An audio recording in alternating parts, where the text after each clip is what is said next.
There are a lot of typologies of case studies, but I'm going to talk about one that I'm kind of bringing together from Alexander George and Andrew Bennett's book in 2005, Case Studies in Theory Development, Social Sciences, and Aaron Liphart's seminal work, Comparative Politics and the Comparative Method from 1971. So, what are the different types we've got here?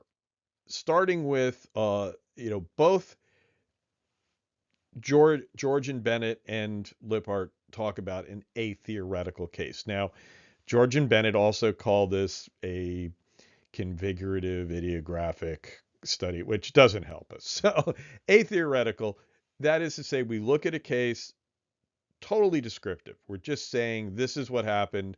You're just talking about the facts of the case. Very similar to kind of historical methods, right? And most historical case studies are this way. And these are less popular in political science because they don't really get into cause and effect relationships, generalizations, causality, that sort of thing.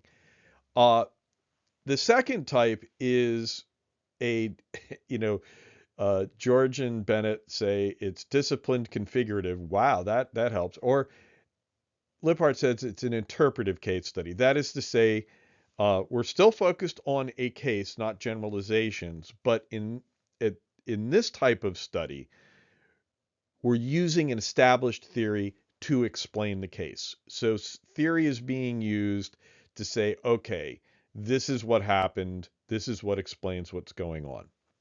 So this is more acceptable or more within what is normally valued in political science.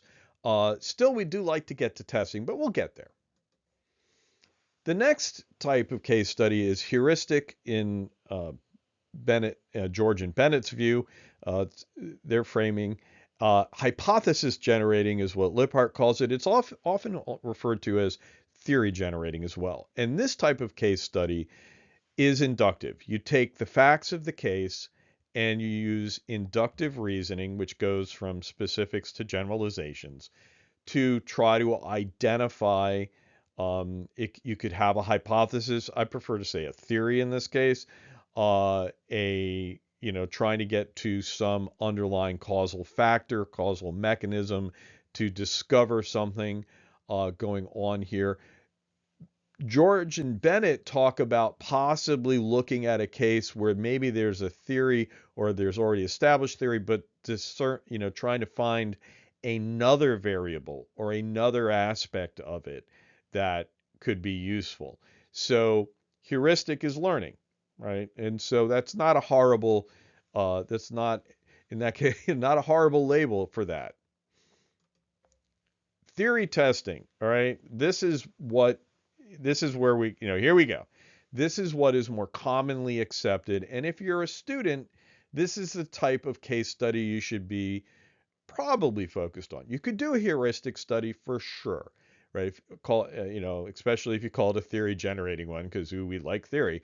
But it's tough, right? Theory testing, on the other hand, would go to in Liphart's terms, he actually has three categories here, right? Where we're taking a theory in and trying to see if it holds water in a case or set of cases.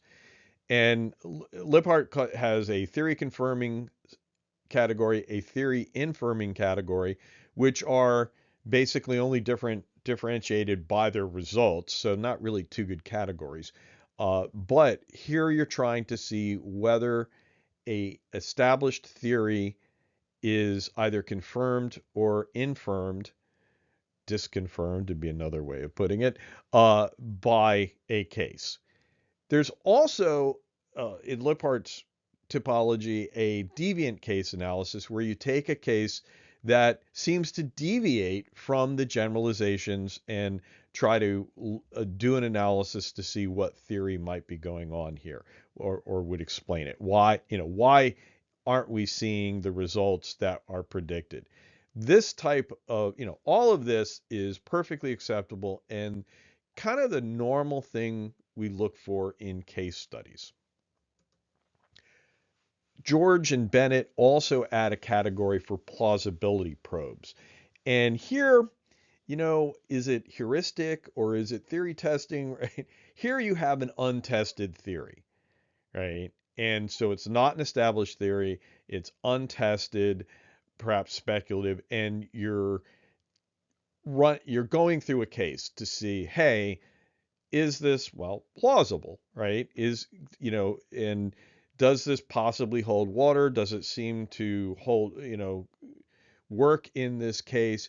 And the idea is, hey, should we be going further with this, right? Should we be uh, doing future results? And so it's very much meant as a first step to future, more extensive, perhaps even quantitative analysis.